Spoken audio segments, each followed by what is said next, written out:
ಏನ್ರಿ ಶೆಟ್ರೆ, ರಾಮ ಕೃಷ್ಣ ಅಂತಿರ್ತೀರ, ಧರ್ಮದ ಪರವಾಗೆಲ್ಲ ಮಾತನಾಡ್ತಾ ಇರ್ತೀರ. ನೀವೇ ನೋಡಿದ್ರೆ ಅಕ್ರೂರಿ ಮತ್ತೊಬ್ಬರ ಪ್ರಾಣವನ್ನ ತೆಗೆದುಕೊಂಡಂತಹ ಆ ದರ್ಶನ್ ಪರವಾಗಿ ಮಾತುಗಳನ್ನೆಲ್ಲ ಆಡ್ತಾ ಇದ್ದೀರಲ್ಲ ಅಂತ ಹೀಗೆ ಕೆಲವೊಂದಷ್ಟು ಜನ ಪ್ರಶ್ನೆಗಳನ್ನ ಮಾಡ್ತಾ ಇದ್ದಾರೆ. ನೀವೆಲ್ಲ ದರ್ಶನ್ ರವರ ಒಂದು ಮುಖ ನೋಡಿದ್ದೀರಾ. ನಾನು ನೀವ್ಯಾರು ನೋಡದಂತಹ ಇನ್ನೊಂದು ಮುಖ ಸಹ ಇಂಡಸ್ಟ್ರಿನಲ್ಲಿ ನೋಡಿರೋಂಥವನು. ಈ ನಮ್ಮ ಸಮಾಜ ಯಾವ ರೀತಿಯಾಗಿ ಗೊತ್ತಾ, ನಾನು ಜೋರಾಗಿ ಬೈಕ್ನಲ್ಲಿ ಹೋಗ್ತಾ ಇದ್ದೆ. ನಾನು ಜೋರಾಗಿ ಬೈಕ್ನಲ್ಲಿ ಹೋಗ್ತಾ ಇರುವಾಗ ದರಿದ್ರ ಒಂದು ನಾಯಿ ಅಡ್ಡ ಬಂದು ಆಕ್ಸಿಡೆಂಟ್ ಆಗೋಯ್ತು. ಆ ದರಿದ್ರ ನಾಯಿ ಅಡ್ಡ ಬಂದಿದ್ಕೇನೆ ನನ್ಗೆ ಆಕ್ಸಿಡೆಂಟ್ ಆಗಿ ಕೈ ಕಾಲೆಲ್ಲ ಮುರ್ಕೊಂಡಿದ್ದು ಅಂತ ಹೇಳುವಂತಹ ಸಮಾಜ ನಮ್ದು. ಅದೇನೆ, ಇಲ್ಲ ಇಲ್ಲ, ನೀನ್ ಏತಕ್ಕಾಗಿ ನಾಯಿಯ ದಾರಿಗೆ ಅಡ್ಡ ಹೋಗಿ ನಾಯಿಗೆ ಗುದ್ದು ನಾಯಿಯನ್ನ ಸಾಯಿಸ್ತೆ ಅಂತಂದ್ರೆ ಏನೋ ನಿನ್ಗೆ ಮನುಷ್ಯತ್ವ ಇಲ್ವಾ ಅಂತೆಲ್ಲ ಪ್ರಶ್ನೆಯನ್ನ ಮಾಡುವಂತಹ, ಕಾನೂನುಗಳನ್ನೆಲ್ಲ ಮಾತನಾಡುವಂತಹ ಸ್ವಯಂ ಘೋಷಿತ ಕಾನೂನಿನ ರಕ್ಷಕರು ಇರುವಂತಹ ಸಮಾಜದಲ್ಲಿ ನಾವು ನೀವು ಬದುಕ್ತಾ ಇದ್ದೀವಿ. ನನ್ನ ಹಾಗೆ ದರ್ಶನ್ ರವರು ಸಹ ಪ್ರಾಣಿ ಪಕ್ಷಿಗಳು ಅಂತಂದ್ರೆ ಪಂಚ ಪ್ರಾಣ, ನಿಸರ್ಗದ ಜೊತೆ ಒಂಟಿಯಾಗಿ ತಮ್ಮ ಬದುಕನ್ನ ಕಳೆಯೋದಕ್ಕೆ ತುಂಬಾ ತುಂಬಾ ಇಷ್ಟಪಡುವಂತವರು, ಪ್ರಕೃತಿಯ ಜೊತೆ ತನ್ನ ಒಡನಾಟವನ್ನ ತುಂಬಾ ತುಂಬಾ ಇಟ್ಕೊಂಡಿರೋಂಥವ್ರು.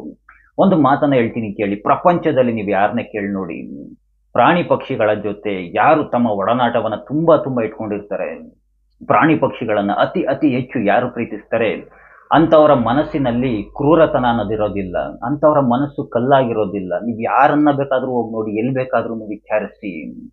ದರ್ಶನ್ ದೊಡ್ಡ ನಟನಾಗಿರ್ಬೋದು, ದರ್ಶನ್ ಅವರೊಬ್ರು ದೊಡ್ಡ ನಟರಾಗಿದ್ರು ಸಹ ಅವರು ಸಹ ಒಬ್ರು ಮನುಷ್ಯರೇ ತಾನೆ. ಅವ್ರಿಗೂ ಸಹ ವೈಯಕ್ತಿಕವಾದಂತಹ ತೊಂದರೆಗಳಿರ್ತವೆ. ಅವ್ರಿಗೂ ದಾಂಪತ್ಯ ಜೀವನದಲ್ಲಿ ಕೆಲವೊಂದಷ್ಟು ಒಡಕುಗಳು, ಜಗಳಗಳು ಎಲ್ಲರ ಮನೆಗಳಲ್ಲಿ ಇದ್ದ ಹಾಗೆ ಅವ್ರಿಗೂ ಸಹ ಇರುತ್ತೆ. ಅವ್ರಿಗೂ ಸಹ ತೊಂದರೆಗಳಿರುತ್ತೆ, ವೈಯಕ್ತಿಕ ಅಭಿಪ್ರಾಯಗಳಿರುತ್ತೆ, ವೈಯಕ್ತಿಕ ವಿಚಾರಗಳೆಲ್ಲ ಇರ್ತವೆ. ಇವಾಗ ದರ್ಶನ್ ರವರಿಗೆ ತಾನು ಮಾಡಿರುವಂತಹ ತಪ್ಪಿನ ಅರಿವಾಗಿ ತಮ್ಮಲ್ಲಿ ತಾವೇನೆ ಆ ನೋವನ್ನ ಅನುಭವಿಸ್ತಾ ಇದ್ದಾರೆ.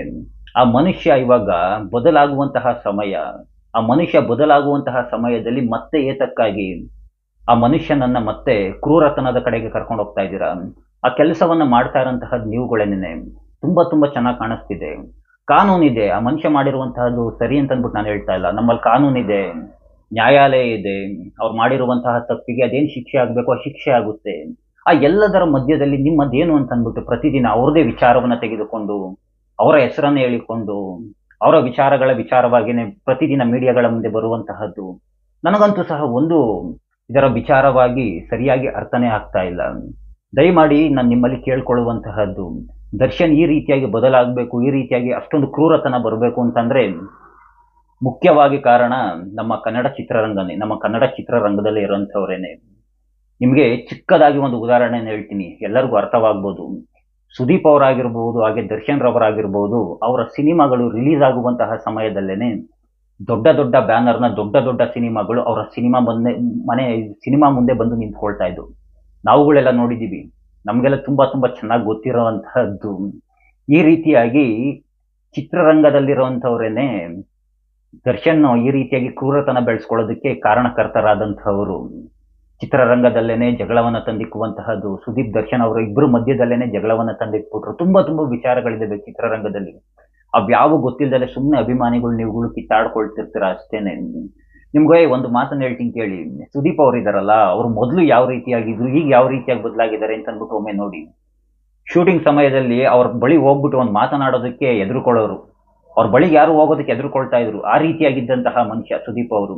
ಅವರೇ ಸಂಪೂರ್ಣವಾಗಿ ಬದಲಾಗ್ಬಿಟ್ರು. ಅಂತದ್ರಲ್ಲಿ ದರ್ಶನ್ ಸಹ ಅವರು ಸಹ ಬದಲಾಗ್ತಾ ಇದ್ದಾರೆ. ಅವ್ರು ಬದಲಾಗೋದಕ್ಕೆ ಬಿಟ್ಬಿಡಿ, ಅವ್ರನ್ನ ಮತ್ತೆ ಮತ್ತೆ ಕೆಣಕಿ ಅವ್ರನ್ನ ಮತ್ತೆ ಹಳೆ ಜೀವನ ಕರ್ಕೊಂಡೋದಕ್ಕೆ ಹೋಗ್ಕೋಬೇಡಿ.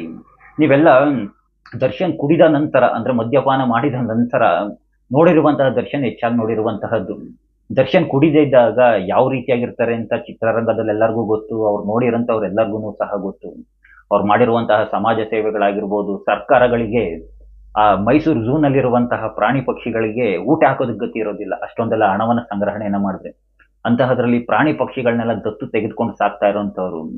ಈ ರೀತಿಯಾದಂತಹ ಮನುಷ್ಯ ಏನ್ ನಾನ್ ನೋಡಿರೋ ಹಾಗೆ ಆ ರೀತಿಯಾದಂತಹ ನೀವುಗಳೆಲ್ಲ ಬಿಂಬಿಸ್ತಾ ಇದ್ದೀರಲ್ಲ. ಪ್ರತಿಯೊಬ್ಬ ಅವ್ನು ಬೆಳೆದಂತಹ, ಏನಂತ ಹೇಳ್ತಾರೆ, ನಮ್ಮ ತಾತ ಒಂದು ಮಾತನ್ನ ಹೇಳ್ತಾ ಇರೋರು ಯಾವಾಗ್ಲೂ, ಉತ್ತಮರು ಸವಾಸವನ್ನ ಮಾಡ್ರು ಅಂತ. ಅಂದ್ರೆ ಉತ್ತಮ ಗೆಳೆಯರನ್ನ ಸಂಪಾದನೆಯನ್ನ ಮಾಡ್ಕೊಳ್ರು ಅಂತ.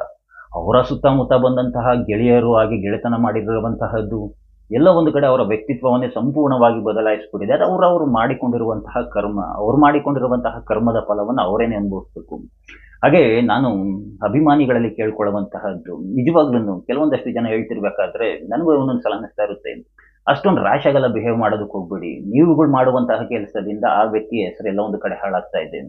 ನಮ್ಗೊಂದು ಕೆಲವೊಂದು ಕಡೆ ಬರ್ತಾನೆ ಇರುತ್ತೆ ಈ ಥರದ ವಿಚಾರಗಳೆಲ್ಲ, ನಾನು ನೋಡ್ತಾನೆ ಇರ್ತೀನಿ. ದಯಮಾಡಿ ಅಭಿಮಾನಿಗಳು ಕೆಟ್ಟ ಪದಗಳನ್ನು ಬಳಸೋದನ್ನು ಕಡಿಮೆ ಮಾಡಿ. ನಿಮ್ಮ ವಾದ ವಿವಾದ ಏನಿದೆ ಅದನ್ನು ಮಾಡ್ಕೊಳ್ಳಿ. ಆ ಏಜ್ ಹಂಗೆ ಹೋಗ್ತಾ ಹೋಗ್ತಾ ಒಂದು ಸ್ವಲ್ಪ ನಿಮಗೆ ವಯಸ್ಸಾಗ್ತು, ಒಂದು 30 ದಾಟಿತ್ತು ಅಂತಂದ್ರೆ ನಿಮಗೆ ಅವಾಗ ಅರ್ಥವಾಗ್ಬಿಡುತ್ತೆ, ಏನಪ್ಪ ನಾವ್ ಈ ರೀತಿಯಾಗೆಲ್ಲ ಕಿತ್ತಾಡ್ಕೊಳ್ತಾ ಇಲ್ವಾ, ಹೀಗ ಹಾಗೆ ಅಂತ ಅಂದ್ಬಿಟ್ಟು. ನೋಡಿ, ಎಲ್ಲ ಫಿಲಿಂ ಸ್ಟಾರ್ಗಳನ್ನು ಒಂದೇ ರೀತಿಯಾಗಿ ನೋಡಿ. ನಾನು ನೋಡಿ ಮೊದಲು ಸುದೀಪ್ ಅವರ ಅಭಿಮಾನಿ, ಅಪ್ಪಟ ಸುದೀಪ್ ಅವರ ಅಭಿಮಾನಿ. ಮೊದಲು ಸುದೀಪ್ ದರ್ಶನ್ ಅಂತ ಅಂದ್ಬಿಟ್ಟು ಜಗಳ ಅಂದ್ರೆ ನಾವು ಕಾಲೇಜಲ್ಲಿ ಓದ್ತಾ ಇದ್ದಾಗ. ಈಗ ಆ ರೀತಿಯಾಗಿ ಯಾವುದೂ ಇಲ್ಲ. ನಾನು ಎಲ್ಲಾ ಸಿನಿಮಾಗಳನ್ನ ನೋಡ್ತೀನಿ, ಕನ್ನಡ ಸಿನಿಮಾಗಳನ್ನ.